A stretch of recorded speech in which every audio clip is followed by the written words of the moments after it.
빌립보서 4장 10절에서 13절 말씀까지 우리 함께 교독합시다. 제가 먼저 4장 10절 말씀에 묵상합니다.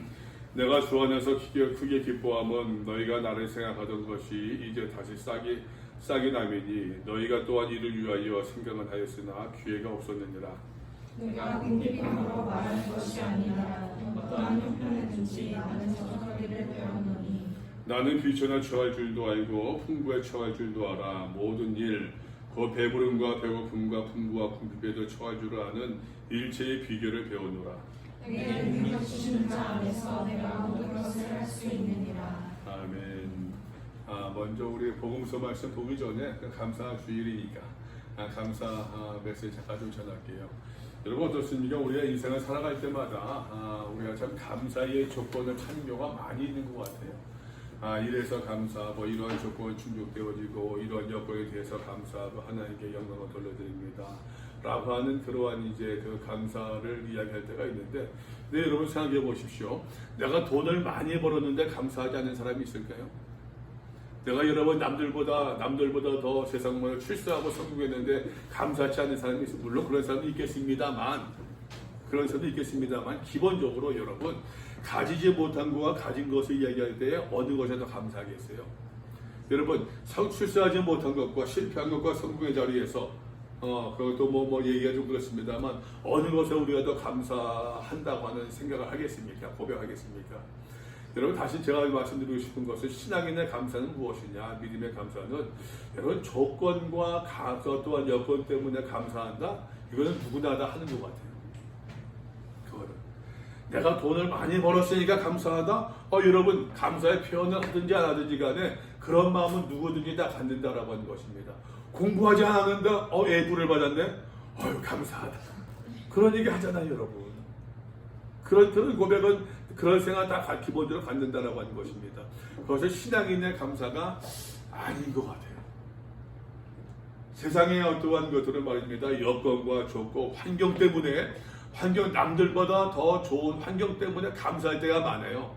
그거는 여러분 다시 이야기할게요. 누구나가 다 할 수 있는 것들이에요. 누구나가 다 할 수 있는 것들. 근데 여러분 누구나 다 할 수 없는 것들이지만 그러나 여러분 그런 마음을 갖는 것 이것이 귀한 모습이지 않을까. 우리가 성경에서 대표적으로 성경 말씀 오해하는 오역하는 경우가 빌립보서 4장 13절 말씀이에요. 내게 능력 주신 자 안에서 내가 모든 것을 할 수 있다. 그래서 말입니다, 여러분. 이것은 내가 도무지 감당할 수 없는데, 이것은 내가 할 수 없는데, 그걸 어떻게 하지? 그러나 하나님께서 내게 능력 주신다고 하니까는 내가 할 수 있어. 맞아. 빌립보서 4장 14절 말씀 기억하면서 내게 능력 주신 자 안에서 내가 예수 안에 있다고 하면은 이 어려운 일도 내가 다 감당할 수 있어. 아멘. 하고 나설 때가 많이 있지 않습니까? 근데 여러분, 그 오역이에요. 성경 말씀 오해하는 거예요. 원래 본문의 말씀 본다고 한다면 여러분 12절 말씀 보십시오. 12절 말씀도 비천에 처할 줄도 안 돼요. 풍부에 처할 줄도 안 돼요. 모든 일고 배부름과 배고픔과 풍부와 궁핍에도 내가 처할 줄 아는 일체의 비결을 배웠노라. 여러분 여기서 말할 때 능력이라고 하는 것은 적극적인 능력이 아니랍니다. 무엇을 행하는 능력이 아니에요. 무엇을 행하는 능력이 아니라 하지 않는 것도 여러분 능력이에요. 이해되세요? 무슨 말인지? 하지 않는 것도 능력이에요. 여러분 신앙생활 할 때 말입니다. 우리가 뭔가를 행할 때에 우리의 믿음을 발휘한다고서 우리가 착각할 때가 많이 있는 것 같아요. 여러분 다시 이야기할게요. 하지 않는 것도 능력이라니까요. 여러분 모든 사람들은 나쁜 짓 합니다. 모든 사람들은 나쁜 길을 걷고 있습니다. 그런데 나는 그 길을 걷지 않아요. 이게 여러분 능력이에요. 여기서 말하는 능력은 다시 이야기할게요. 파워드만 행하는 능력이 아니에요. 적극적인 능력이 아닙니다. 소극적인 능력이에요. 빈부에 처할 줄도 아는 능력. 궁핍에 처할 줄도 아는 능력 말이에요. 사람들은 그 어려운 자리에서 뭔가 내 여건을 바꿔보려고 발버둥 치고 있지만 여러분 노력하지 말라는 얘기 아니에요. 그 어려운 자리에서 발버둥 치고 있지만 그러나 그 어려움의 자리에서 예수를 만날 수 있는 그 능력을 얘기하는 거예요. 그러니까 여러분 우리가 우리가 감사를 이야기하면서 하나님께서 많은 것을 열매 맺게 하셨으니까 감사하대요. 다시 이야기할게요, 여러분. 그건 누구나가 다 하는 감사라니까요. A 플러스 받아서 감사하다. 누구나 다 할 수 있는 것이에요. 그러니까 또 그냥 씨 맞고 시든 하고서도 감사해야지. 그런 이야기가 아니고 궁핍에 처할 줄도 알고 고난에 처할 줄도 알면서 다시 얘기합니다, 여러분. 여건과 환경으로 인한 감사를 배우는 것보다는 감사하는 그 마음을, 감사할 줄 아는 마음을 배우는 것이 더 능력이라고 하는 것이. 우리 모두가 여러분 인생을 살아가면서 환경과 여건을 추구하면서 그 자리에서 감사하는 그런 마음보다도 어려움의 자리에서도 궁핍의 자리에서도 빈곤의 자리에서도 아픔의 자리에서도 감사할 줄 아는, 감사하는 그 마음을 배울 수 있는 그런 믿음의 사람들 될 수 있기를 바랍니다. 이것은 이제 추수감사주일 메시지였고요. 우리는 또 이제 마가복음 봅시다. 좀 깁니다. 오늘은 자를래야 자를 수가 없는 내용이네요. 자를 수가 없는 내용이 돼가지고서 좀 길게 봐야 될 것 같아요. 재난의 징조에 대해서, 그 앞에 보게 되면 이제 6319 있죠. 6319가 맞나요? 성전에서 이 큰 건물들이 다 무너질 것이다 라고 하는 그 말씀을 주신 이후에 장면들입니다. 마가복음 13장 3절입니다. 찾으셨습니까? 6315 맞아요? 찾으셨어요? 6315 예수께서 감람산에서 성전을 마주 대하고 자리에 앉으셨을 때에 베드로와 야고보와 요한과 안드레가 조용히 예수께 묻습니다. 우리에게 이르셔서 어느 때에 이런 일이 있겠사오니 이 모든 일이 이루어지려 할 때 무슨 징조가 있사오리까? 마지막 때에 말입니다. 어떤 일들이 벌어지겠느냐, 어떤 징조가 있겠느냐라고 하는 것입니다. 예수께서 말씀하십니다. 너희가 사람의 미혹을 받지 않도록 주의하라. 많은 사람은 내 이름으로 와서 이르되 내가 그라하여 많은 사람을 미혹하리라. 난리와 난리의 소문을 들을 때 두려워하지 말라. 이런 일이 있어야 하되 아직 끝은 아니니라. 성전 파괴에 대해서 예수께서 말씀하시고 그 앞에서 말입니다. 1절과 2절에서 그러면 예수님 이런 모든 일들이 언제 벌어지겠느냐라고 이제 그 제자들을 묻고 사람들을 묻고 있는 것입니다. 여러분 이것은 결국 궁극적으로 말입니다. 이렇게도 이야기할 수 있어요. 성전 파괴가 언제 벌어집니까? 언제 무너집니까? 그 재난이 언제 일어납니까? 라고도 이야기하는 그런 의미도 있지만 그러나 어떤 그 동시에 말입니다. 여러분 복선에 깔려 있는 것이 그 마지막 때에 하나님의 나라가 궁극적으로 언제 도래하느냐라고 하는 그런 질문으로도 받아들일 수 있다라고 하는 것이 이해되시죠? 무슨 말인지? 하나님의 나라가 언제 임하게 됩니까? 그때 주께서 말씀하신 것이에요. 너희가 사람의 미혹을 받지 않도록 주의하라. 이게 여러분 포인트입니다. 사람의 미혹을 받지 않는 것. 왜냐하면 여러분 혼란 때에는 혼란스러운 이야기를 많이 해요, 안 해요? 많이 해요. 혼란 때에는 말입니다. 사람을 미혹해 하는 그런 세력들, 그런 부류의 사람들이 많이 나타날 수밖에 없어요. 예? 좋은 말로 하면 말입니다. 난세의 영웅이 나타난다고? 난세의 영웅이 나타난대요. 혼란스러운 가운데서 여러분, 영웅도 나타날 수 있지만, 그것을 내가 영웅인 척 하면서 더 어렵게 하는 사람들도 많이 나타날 수밖에 없는 것이 세상 이치입니다, 여러분.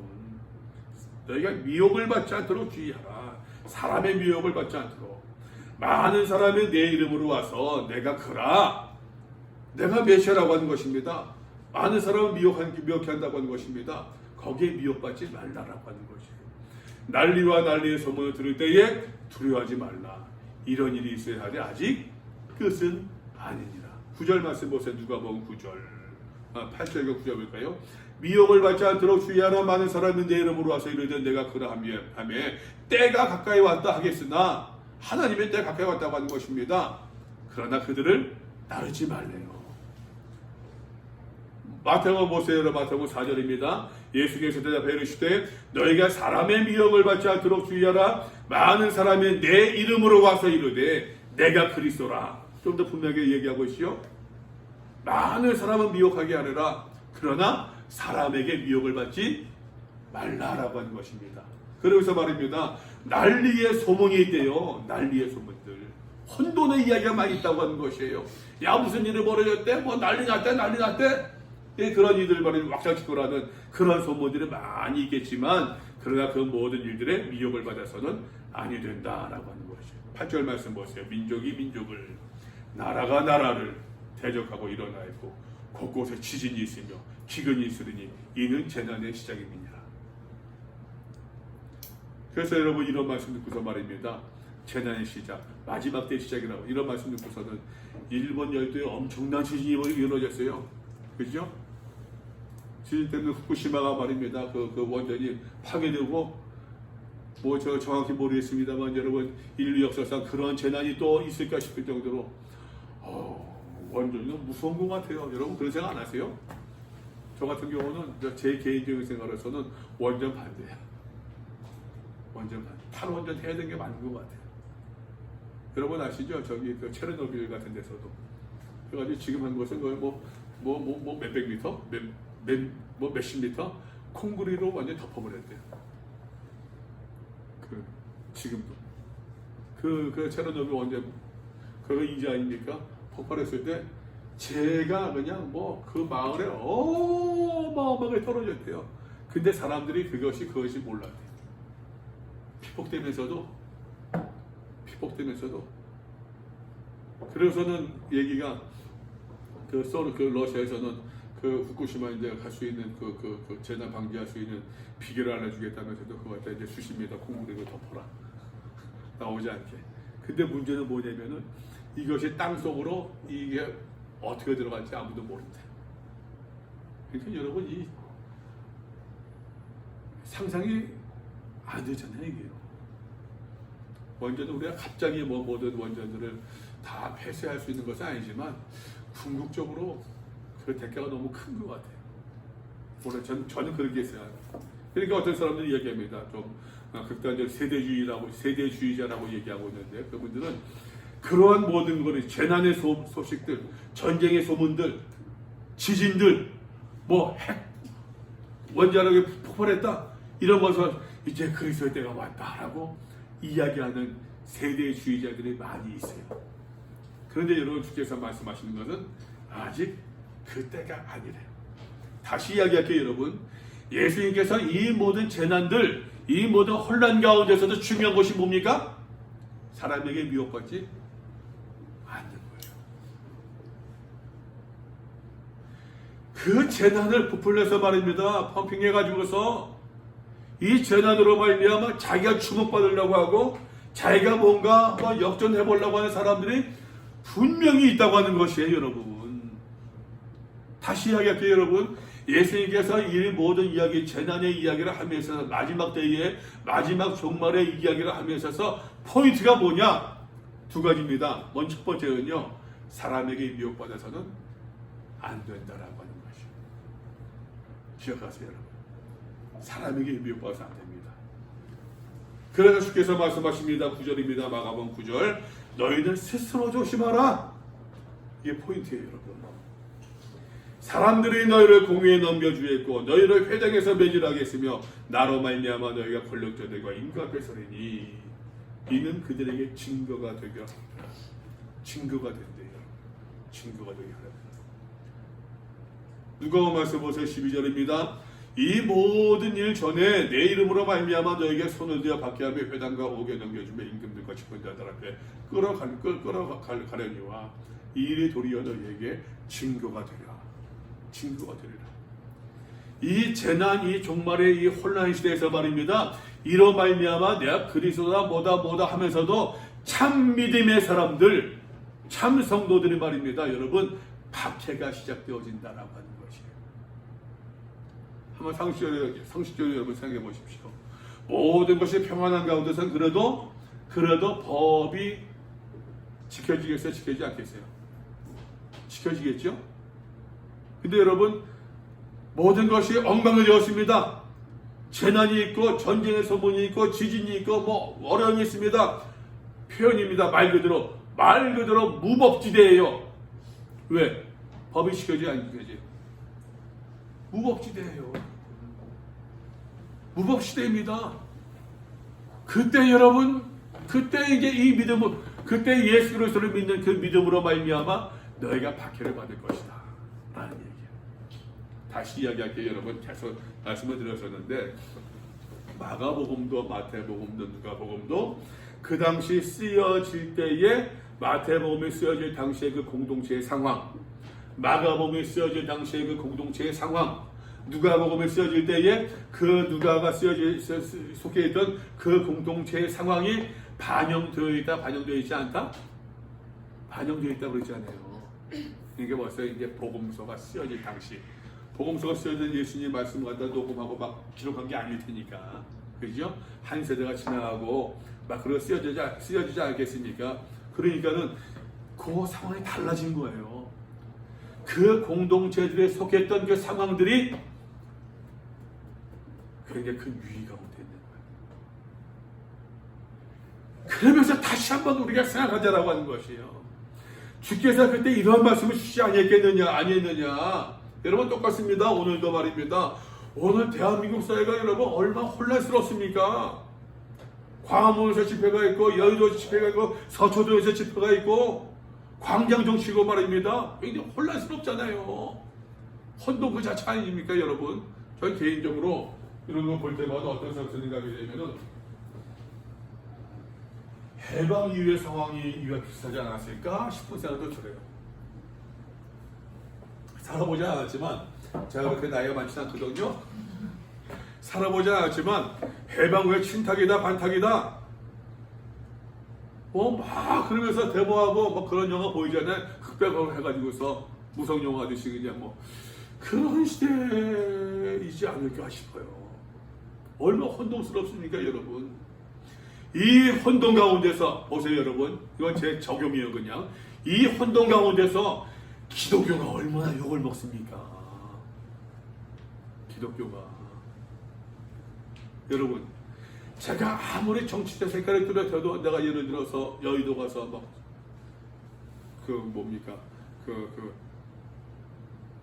뭐라고 하지? 한말 피켓되는 정도는 이해하겠죠. 근데 거기 가서 막 얘기를 한다고 한다면, 마이크를 잡는다고 한다면 여러분들 이해하시겠어요? 광화문에 가서 피켓 된다고 한다면 그 정도는 저 목사님 왜 저래? 참 이제 맛이 갔네. 하였지만 그래도 광화문에 가서 마이크를 든다고 한다면 여러분 이해하시겠어요? 여러분 그러한 모습들로 인해서 여러분 기독교가 개독교라고 말될 거예요. 지금 시대니까. 어쩌면 말입니다, 여러분. 무법천지가 되어진다고 한다면은 이때를 이용해서 무법천지가 된다고 한다면 이때를 이용해서 여러분 종교를 반대할 사람들이 기독교인들을 살육할 수도 있는 모습이지 않겠어요? 초대교회 옛날에 그랬던 것처럼.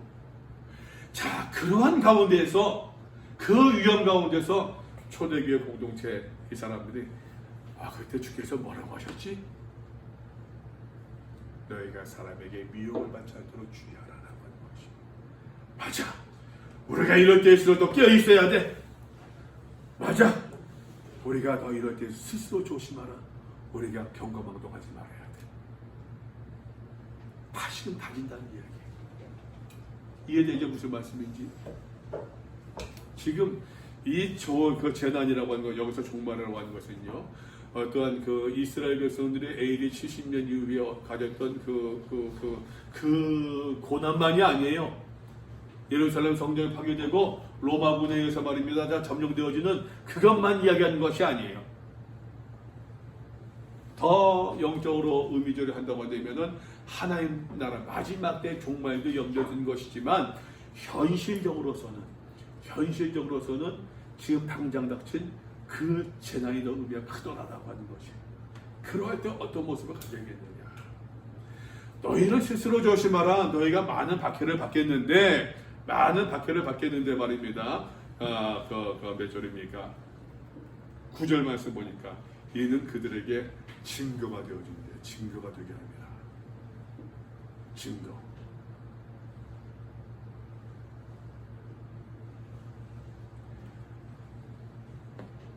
뿐만 아니라 또 복음이 만국에 전파되어야 할 것이니라. 사람들이 너희를 끌어다가 넘겨줄 때 무슨 말을 할까 미리 염려하지 말고 무엇인지 그때 너희에게 주신 그 말을 하라. 말하는 이는 너희가 아니요 성령이시니라. 그 고난과 너희가 박해를 받고 고난받고 있을 때에 성령 하나님이 동행해 주실 것이다. 12절입니다. 형제가 형제를 아버지와 자식의 죽는 데 내주며 자식들은 부모를 대적하여 죽게 하리라. 또 너희가 내 이름으로 말미암아 모든 사람에게 미움을 받을 것이나 끝까지 견디는 자는 구원을 받으리라. 그러니까 여러분 그 재난의 자리에서 그 고난의 자리에서 성도의 박해의 모습으로 지금 뭔가 시선이 바뀌어지고 있어요. 이 성도의 박해의 모습을 여러 마태복음에서 말입니다. 이렇게 이야기하고 있어요. 11절 말씀. 거짓 선지자가 많이 일어나 많은 사람을 미혹하겠으며 불법이 성한대요. 불법. 말 그대로 무법을 이야기합니다. 더 정확한 표현은 불법과 무법은 다르죠. 그죠? 불법은 그래도 법이 있어요, 없어요? 법이 있는데 법은 지키지 않는 거예요. 무법은 더 가는 거예요. 완전 법을 무시하는 거예요. 많은 사람의 사랑이 식어지래요. 사랑이 식어진다. 이 사랑은 여러분 저는 그렇게 이야기하고 싶어요. 사람에 대한 기본적인 이해, 배려들. 근데 여러분 그렇잖아요. 어려움의 자리에서 말입니다. 사람에 대한 기본 배려가 없어져요. 그러니까 전 늘 한 얘기가 좀 가는 생각하고 하나가 사람이 어려워도 여러분들 뭐 세대가 다르니까 하지만 내 평정을 유지하는 게 참 중요한 것 같아요. 평정을 유지하는 게 사람이 여러분 한동대 같은 경우서는 학교 생활하고 또 이제 기숙사 생활하고 하니까는 별로 개인적 공간과 잘 보장받지 못하잖아요. 그죠? 그럴 것 같아. 내가 모르죠. 뻔하지 뭐, 뻔하지. 근데 여러분 그런 데서 계속 밀려다니고 불려다니고 하다 보면은 내 거를 잃어버릴 수가 있어요. 보자. 그러다 보면 마음이 격정이 생겨. 격해져. 사람이 날카로워져. 그러니까 나만의 시간, 나만의 공간이 살아보니까 필요한 것 같아요. 그러니까 옛날에 우리 때는 뭐 사형제가 그냥 한 방에서 자기도 하고 그게 다반사였어요. 그냥 저희 때는 뭐 그 형제들이 말입니다. 둘밖에 없으면은 왜 둘밖에 없어? 어머니 건강 안 좋으시니? 기본적으로 네, 5, 6 뭐 그 기본이었으니까. 그러니까 엄마들은 한 4, 5 나야지 그냥 건강하셨구나 그 정도 생각하지. 둘이 있으면은 어머니 건강 안 좋으셔? 그냥 많이 있다 보니까 여러분 좁은 집안에 말입니다. 많이 있다 보니까는 다툼도 많이 생기고. 근데 이제 지금은 다르잖아요. 내 방이 있고 심지어는 우리 알바도 아줌마도 애가 자는 방이 따로 있고 놀이방이 따로 있을 정도로 하나밖에 없는데 아들은 하나밖에 없었는데 자는 방이 따로 있고 놀이방이 따로 있고 따로 나눌 정도로. 그러니까 아이들 여유가 생기는 것 같아요. 근데 그 여유로움에서 사실 좀 사람에 대한 배려도 나오는 것 같아요.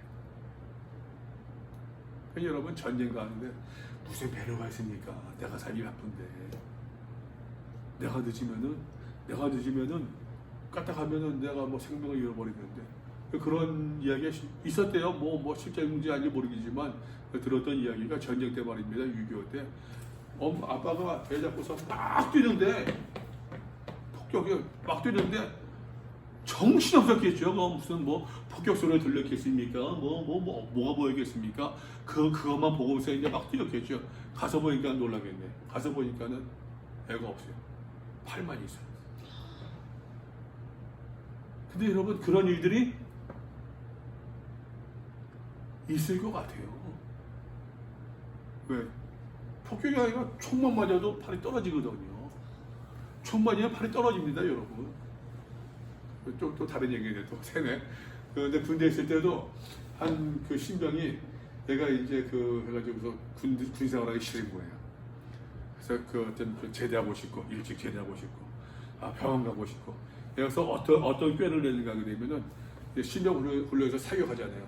사격하는데 영어를 많이 봤어요. 딱 보니까 총알이 여기 딱 맞으면은 뻥 뚫리고서 자기는 병원 가서 한 몇 달 있다가 쉬었다가 그 다음에 이제 그 집에 갈 수 있다고 생각을 한 거예요. 자기 집에 쐈어요.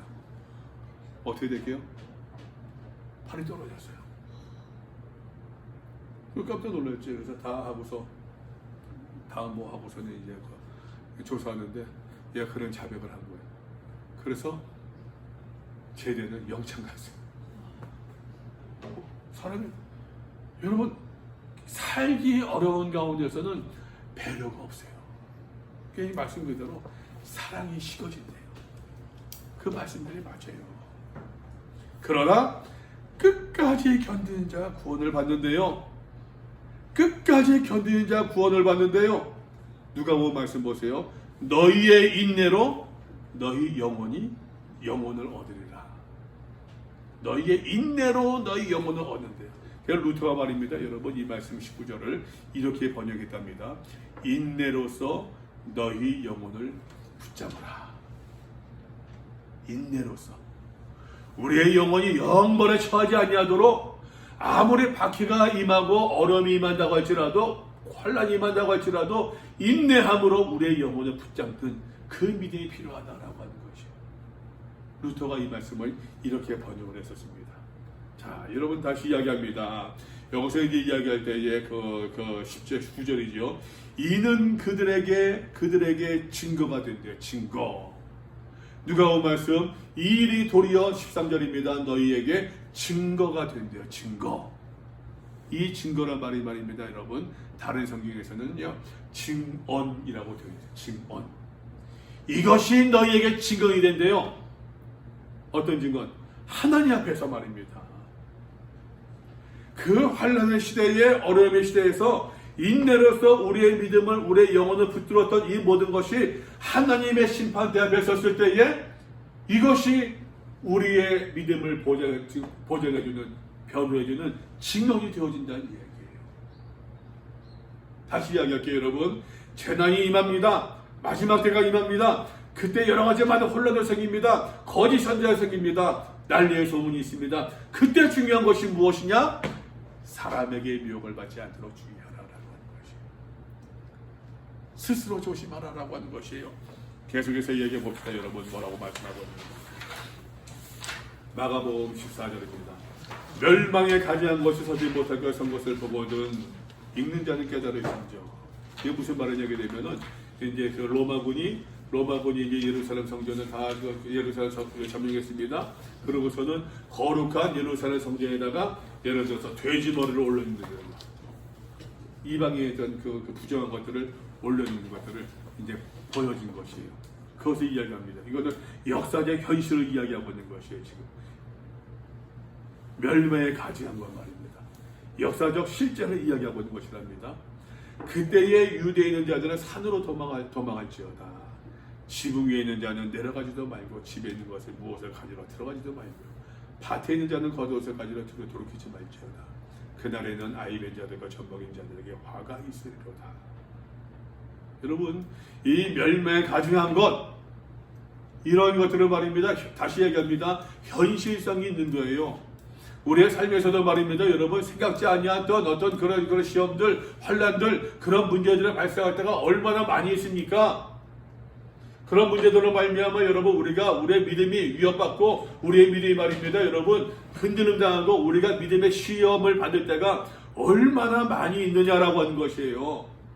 이때 정말로 믿음을 선택해야 될 것인가? 내 욕망을 따라갈 것인가? 이때 여러분 세상의 그 음성을 따라갈 것인가? 하나님의 세미한 음성을 따라갈 것인가? 우리가 선택의 길을 설 때가 있지 않습니까, 여러분? 그것이 여러분 저만 해당되겠어요? 여러분도 해당되지 않겠습니까, 여러분? 제가 젊을 때 역시 말입니다, 여러분. 내가 정말 이것을 믿음의 사람으로서 이 길을 가야 되는지 아니면 내 평안히 이 길을 가야 되는지 그런 고민이셨을 때가 많이 있었잖아요. 있잖아요, 그럴 때가. 현실적인 문제예요. 그때는 말입니다, 뒤를 돌아보지 말라라고 하는 것입니다. 주께서 하신 말씀, 10절 말씀 보세요. 이 일이 겨울에 일어나지 않도록 기도하라.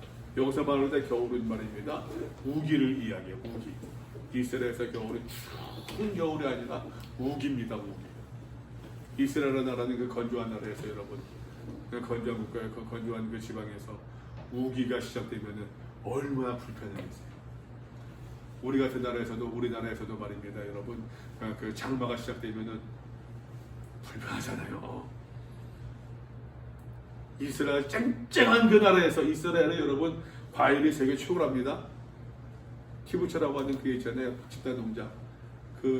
이스라엘이 유럽에서는 최고의 그 과일 생산 국가래요. 그 이스라엘 생산한 그 과일들을 다 어디로 가느냐? 유럽으로 간대요. 왜 이스라엘 그 과일들이 맛있냐? 그거는 건조하기 때문에. 건조하기 때문에 동식물들 가급적 물을 먹어보려고 하고, 그러다 보면 당도가 매우 높대요. 근데 정말 맛있더라고. 여러분, 이게 여호수아 말씀 보게 되면은 여호수아가 여호수아 갈렙이 12명의 정탐꾼이 가나안 땅을 정탐했을 때 말입니다, 과일이 크고 뭐 막 그런 표현들 있잖아요. 그게 그런 의미일 가능성이 높다는 얘기. 맛있어요. 정말 맛있어요. 과일이 열면 크고, 정말 과일 좋아하는 저는, 저 같은 경우는 거기에 살았으면 좋겠다 싶을 정도로 정말 맛있어요. 그런데 여러분, 건조한 그러한 기후에서 우기가 시작됐어요. 얼마나 불편하겠어요. 이러한 마지막 때 재난이 그러한 때 겨울에 벌어지지 않도록 하라. 마태복음 말입니다, 더 직설적이에요. 말씀드렸죠? 마태복음은 유대인을 위한 복음서라고 했었어요. 그죠? 근데 마태복음은 더 직설적이에요. 20절 말씀 보니까 너희가 도망하는 일이 겨울에나 언제? 안식일에 되지 않도록 주의해라. 왜? 유대인들은 말입니다, 안식일을 거룩히 지키는 사람들인데 안식일 날 이것도 안 되니까요. 이것과 결단하는 것도 이것도 안 되니까요. 이것도 일하는 거라고. 불을 켜는 거니까. 옛날에는 불을 지펴야 되니까. 노동이니까. 현대 그 경건한 표현이 그렇다죠. 꼴팍 유대들은요, 토요일 날 스위치를 안 켜요. 스위치를 안 켜요. 왜? 스위치를 이렇게 불 들어오는 그게 옛날로 얘기하면은 불을 떼야 되는 거니까는 그걸로 생각하는 거예요. 자동차 시동 안 걸어요. 뚜룩뚜룩 스타트 모드 뚜룩뚜룩 팡 하면서 엔진이 첨화되잖아요. 첨화되니까 옛날에 여러분 불 지피려면은 뭐 하고 얼마나 뗄감 넣고 얼마나 그랬겠습니까? 일하는 것을 안 해요. 지금도. 그런데 그 당시에 유대인들이 말입니다, 안식일을 얼마나 구별해서 지켰었겠어요. 주께서 말씀하시기를 이런 일이 안식일에 벌어지지 않도록 하라.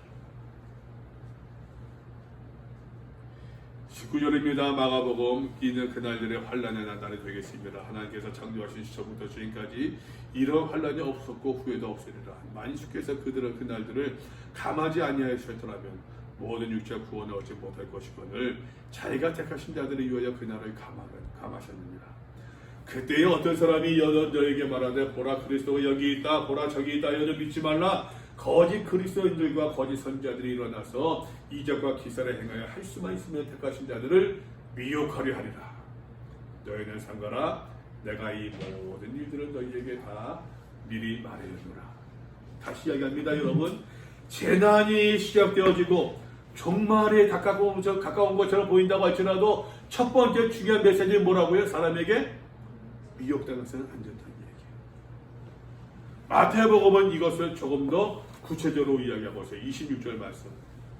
이 말씀은 26절, 27절 말씀, 28절까지는요. 이 말씀은 마태복음에만 있는 내용이에요. 그러면 사람들이 너에게 말하되 보라 그리스도가 광야에 있다 하여도 나가지 말고 보라 골방에 있다 하여도 믿지 말라. 그리스도가 광야에 있대요. 그리스도가 골방에 있대요. 말이 됩니까 안 됩니까? 안 되죠. 이거는 그 당시에 일부 메시아 상을 이야기하고 있어요. 일부 단체들, 지금으로 말하면은 일부 이단들, 우리 이런저런 얘기 가지고서 야 광야에서 그리스도 나왔다 세례요한에 나온 것처럼 아니야 엘리야가 그 골방에서 주관해서 기도함으로 말미암아 죽은 애를 살렸던 것처럼 골방에 메시아가 있다, 그런 이야기를 하는 거짓 이단들이 있다고 하는 거지. 그런 얘기를 한다고 할지라도 믿지 말라. 번개가 동에서 나서 서편까지 번쩍인같이. 여러분, 번개가 번쩍이면 못 볼 사람 있습니까? 못 볼 사람 있어요? 번개가 번쩍이는데 밖에서 말입니다. 번쩍이면은 그 번개를 못 볼 사람은 없을 거예요. 독수리가 말입니다. 주검이 있는 곳에 독수리들이 모이는 것처럼 독수리들이 주검이 있으면 어떡합니까? 하늘로 빙빙 돌잖아요. 하늘에서. 그죠? 그 빙빙 돌게 되면 하이에나도 그렇다면서요. 독수리들이 빙빙 돌게 되면은 아 저기 먹을 곳이 있구나 해가지고서는 하이에나들이 모인대요. 청소부들이 모인대요. 하늘에 독수리가 빙빙 나는 것을 여러분 눈뜬 사람이라고 한다면 다 볼 수 있겠죠. 다 볼 수 있을 거란 얘기예요. 그러니까 여러분 여기서는 예수님께서 말입니다. 굉장히 제너럴한 일반적인 것을 이야기하고 있는 거죠. 거짓된 그런 가르침들, 그런 이상한 것들에 너희가 미혹당하지 말라. 하나님께서 뭐 신비한 것을 가지고 뭐 사람들 속이는 것을 가지고 그렇게 임한 것이 아닐 것이라는 얘기예요. 누구나가 알 수 있는 거죠. 누구나 아하 주께서 오시는구나 깨달을 수 있게 오신다는 얘기예요. 24절입니다. 마가복음 그때 그 환란 후 해가 어두워지며 달의 빛을 내지 아니하여 별들이 하늘에서 떨어지며 하늘에 있는 권능들이 그 흔들리더라. 그때 인자가 부르며 더 큰 권능과 영광으로 오는 것을 사람들이 부르라. 또 그때 천사들을 보내어 자기가 택하신 자들을 땅 끝으로부터 하늘 끝까지 사방에서 모을 것이다. 무슨 말입니까? 너희가 미혹당하지 마라, 스스로 조심하라 라고 하는 말씀 가운데서 그 미혹당하지 않은 믿음의 사람들, 신실한 사람들을 우리 주님께서 외면치 아니하시고 오신다는 얘기, 기억하신다는 얘기. 또 넘어가 봅시다 여러분. 마가복음 마지막에 다가옵니다. 28절입니다. 무화과 나무의 비유를 배우라. 그 가지가 연해가지고 잎사귀 이러냐면 여름이 가까운 줄 알았니. 이와 같이 너희가 이런 일이, 이러한 재난들, 징조, 난리, 소문들, 많은 사건들, 거짓 선제 일어나고 이 모든 것이 일어나는 것을 보거든 인자가 가까이 곧 문 앞에 이른 줄 알라. 내가 진실로 너희에게도 말하노니 이 세대가 지나가기 전에 이 일이 다 일어나리라. 천지는 없어지겠으나 내 말은 없어지지 아니하리라. 그러나 그날과 그때는 아무도 모르나니 하늘에 있는 천사들도 아들도 모르고 아버지만 아시느니라. 다시 얘기할게요 여러분. 신앙은 말입니다. 긴장을 갖는 것이에요. 긴장, 텐션이 있어야 돼요. 고무줄도 말입니다 여러분. 고무줄 당기면 탱탱하잖아요.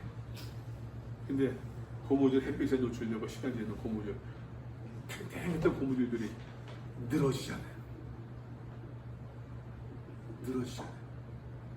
신앙은 텐션이 있어요. 긴장이 있어야 돼요. 마지막 때 여러 재난들이 발생합니다. 많은 사건들이 있습니다. 그 가운데서 우리가 중요한 것은 미혹당하지 않는 것이에요. 이 모든 것이 있겠지만 모든 것이 일어날 것이다. 그 가운데서 우리가 기억해야 될 것이가 가져야 될 것이 무엇이냐? 주께서 곧 임하실 것이라고 하는 그 긴장하는 믿음이 중요하다는 얘기예요. 여러분 신앙에서 오늘 로마서 말씀 공부하면서도 사도 바울은 늘 시작했던 것을 바라봐도 뭐예요? 구원이에요. 영원한 구원. 사도 바울이 늘 바라봤던 것은 영원한 구원이었어요. 영화의 단계, 주의 나라에 입성하는 것. 이 믿음이 있었기 때문에 모든 것을 견딜 수 있는 그 능력도 배울 수 있었어요. 영원의 구원을 시행하는 믿음이 있었기 때문에 궁핍에 처할 줄도 알고 풍부에서도 교만하지 아니할 수 있었던 것이었어요. 다시 이야기합니다, 여러분. 인자가 곧 올 것이다라고 하는 이 긴장된 믿음들이 있다고 한다면은 우리가 여러분 경거망동하겠어요? 주께서 곧 오실 것이다, 이 세대가 지나가기 전에 곧 오실 것이다라고 하는 그 분명한 믿음이 있다고 한다면은 여러분 인생 그냥 막 살 수 있겠습니까? 사실 그잖아요. 그 긴장감, 신앙의 긴장감을 가질 것을 이야기하는 거죠. 그러면서 주께서 말씀하십니다. 다시 주의하라, 깨어 있으라. 그때가 언제인지 알지 못하느니라. 다시 이야기할게요, 여러분. 이 재난 종말을 이야기하면서 주께서 말씀 첫 번째 메시지에 뭐라고요? 사람에게 미혹당하지 말라. 두 번째가 여러분 깨어 있으라라는 얘기예요. 깨어 있으라. 다시 이야기할게요, 여러분. 세대주의자들 뭐 종말에 다 가까웠다 뭐 하면서 막 이런 거 얘기해서 그런 사람들 있지 않습니까? 이단 가르침 있잖아요, 여러분. 세대주의라고 그래요. 세대주의. 이건 굉장히 위험한 가르침이에요. 사실 시간 내에 말씀드리겠습니다만 위험한 가르침인데 그러한 이야기에 미혹당해서는 안 돼요. 우리에게 정말로 중요한 것은 말입니다. 다시 이야기할게요, 여러분. 우리가 깨어있는 긴장감 있는 이 믿음이 필요하다는 얘기예요. 긴장감 있는 믿음들 말입니다. 사람이 말입니다, 여러분. 긴장하고 있으면요 턱 건드려도 깜짝 놀라요. 긴장이 풀어지면 흔들어 깨워도 몰라요. 그럼 안 된다는 얘기예요. 왜? 주께서 곧 임하실 테니까. 다시 이야기할게요, 여러분. 멸망에 가지한 것이 산 것을 보거든 현실성이 됩니다. 우리의 삶의 자리에서 말입니다, 여러분. 현실적인 그런 어려움들, 현실적인 그런 위험들, 현실적인 그런 위협들이 얼마나 많이 있습니까? 그가 긴장감이 있어야 돼요. 그게 믿음이라는 얘기예요. 그것이 예수님께서 종말을 말씀하시면서 종말을 말씀하시며 강조하거든요. 미혹당하지 말아라. 그리고 그 종말에 어떤 일이 벌어질 것이냐, 어떤 사건이 벌어지느냐, 그것이 중요한 것이 아니랍니다. 깨어있고 주의하는 것이 더 중요한 것이에요. 세대주의자들은 뭐 어떤 일이 벌어졌어, 뭐가 있어, 그냥 자꾸만 사람을 미혹하게 만들어요. 마음을 흔들어요. 그래서 말입니다, 여러분. 집을 바쳐라, 재산 바쳐라, 헌신해라, 자꾸만 요구합니다. 거의 틀림없어요. 거의가. 하나님을 향한 이 긴장감이 필요하다라고 하는 것이. 가령 사람이 집을 떠나 타국으로 갈 때 그 종들에게 요 말씀들이 말입니다. 35절 마가복음. 그러므로 깨어있으라. 집주인이 언제 오는지 혹 저물 때 있는지 밤중에 오는지 다굴 때 있는지 새벽에 오는지 너희가 알지 못합니다. 호련히 온대요. 근데 요 말씀이 마태복음에서는 여러분 하나 더 비유가 있답니다. 청지기 비유가 두 번 있네요. 37절에서도 노아의 때와 같이 마태복음입니다. 인자의 임함도 그러하리라. 홍수전에 노아가 방주에 들어가던 날 사람들 먹고 마시고 장가들고 시가고 있으면서 홍수가 나서 그들을 다 멸하기까지 깨닫지 못하였으니 인자의 임함도 그와 같으리라. 그때에 종말에 대한 두 사람이, 이거는 지금의 노아의 때와 비유하고 있습니다만 여러분 이 말씀 잘 이해하세요. 노아의 때와 비유하고 있습니다만 지금이 노아의 때와 같다는 것이 꼭 그런 의미만이 아니에요. 노아의 때에는 이러한 일이 있었지만 지금은 더 일반적이에요. 두 사람이 있는데, 두 사람이 밭을 갈고 있는데 한 사람은 데려가고 한 사람은 버려두면 당한대요. 두 남자입니다. 두 여자가 있는데 집에서 맷돌을 가고 있습니다. 맷돌질을 하고 있는데 한 사람은 데려가고 한 사람은 버려두면 당한대요. 더 일반적이에요.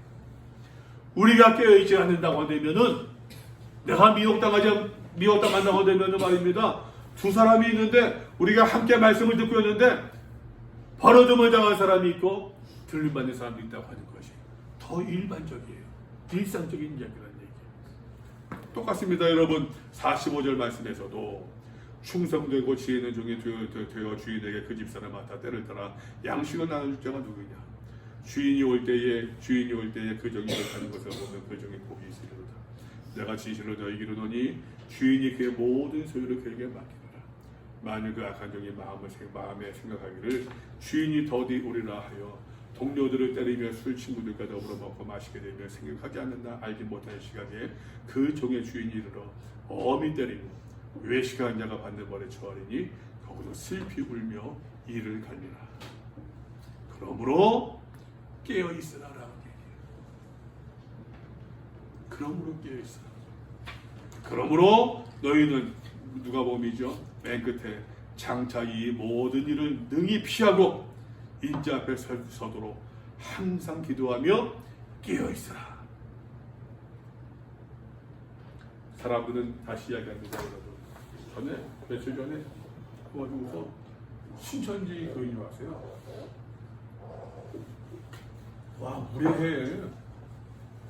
밤에 이제 그 해가지고서는 성경 공부하고 있는데 그 아줌마가 며칠 전에 왔었어. 와서는 이게 어때요? 뭐 한참 얘기하도 하더라고요. 흔히 말하는 장사하는 말로 진상도에다가 뭐 하다 가는 것은 그런 사람들이 있으니까 그런가 보다 하고 갔어요. 그 며칠 있다가 밤에 왔어요. 밤에 와서는 무슨 뭐라고 그래? 팜플렛 같은 거 주면서 말씀 집회가 있는데 신천지 교회에서 나왔다고 말씀 집회가 있는데 여러 목사님들이 온대요. 말씀에 깨닫고자 하는 목사님 많이 있대요. 그래서 나한테 하는 표현이 그대로야. 목사님을 보니까 성경에 굉장히 관심이 많이 있는 것 같은데 와서 한번 보세요. 도움 되실 거예요. 그래서 어이가 없어가지고 됐어요. 그래서 안 가고 있어요. 저하고 성경 얘기를 하시려면 앉으시고 제 얘기를 들어보시면 앉으시고 그럼 가세요. 그랬더니 앉진 않아요. 그래서 어쩌고 저쩌고 하셔서 참 무리하시네요. 생각해보세요. 내가 어떤 스님한테 매번 찾아가서 우리 교회 나오세요 하게 되면은 그거 되겠어요? 그게? 내가 목사인 줄 알면서 계속 그러시면은 그거 되겠어요? 무례하시네요. 그때 하더라도 여러분 이단들의 어떠한 그런 참 가르침들이 그런 현상들에 많이 주목해요. 거의 그래요. 남들이 알지 못하는 것을 가르쳐 주는 듯한. 다시 얘기해요, 여러분. 예수님께서 그러한 마지막 때 난리의 소문도 뭐 이러저러 많은 거 말씀하고 있지만 보세요. 예수께서 말씀하신 메시지의 첫째가 뭡니까? 그 현상입니까? 우리가 성경 그 현상이에요, 여러분? 아니잖아요. 여러분의 성경 보는 건 마찬가지예요. 예수께서 정말로 무엇을 말씀하려고 하시는지 그걸 우리가 볼 수 있어야 돼요. 그냥 뭐 재난이 있고 난리 있고 소문이 어떻고 거기 똥벌 그게 아니에요, 여러분. 미혹당하지 않는 것, 깨어있는 것, 우리가 신앙의 건강함을 유지하는 것, 우리가 긴장해서 말입니다. 우리 주의 세미한 음성에도 벌떡 일어날 수 있는 믿음들 말입니다. 이것이 중요한 모습이죠. 그러니까 좀 그러한 신앙인들, 그러한 신앙 간직하며 살아갈 수 있기를 바랍니다. 혹시 질문 있습니까? 지난번에 머리 스타일을 바뀌었어요. 보여요? 투블럭을 한 2년 하다가 지난번에 여기서 찍어보니까 가발 쓴 것 같더라고. 머리가 여기 옆에다 하얗고 위에는 검었고 하니까 가발 쓴 것 같아가지고서 안 되겠다 싶어서 그냥 다시 옛날 머리로 그냥 복귀했어요. 나 아무도 얘기 안 하네. 질문 없어요? 하고 싶은 얘기 없대요? 근데 왜 세대주의? 네? 세대주의 말 뜻이 뭐야? 세대주의자, 세대주의가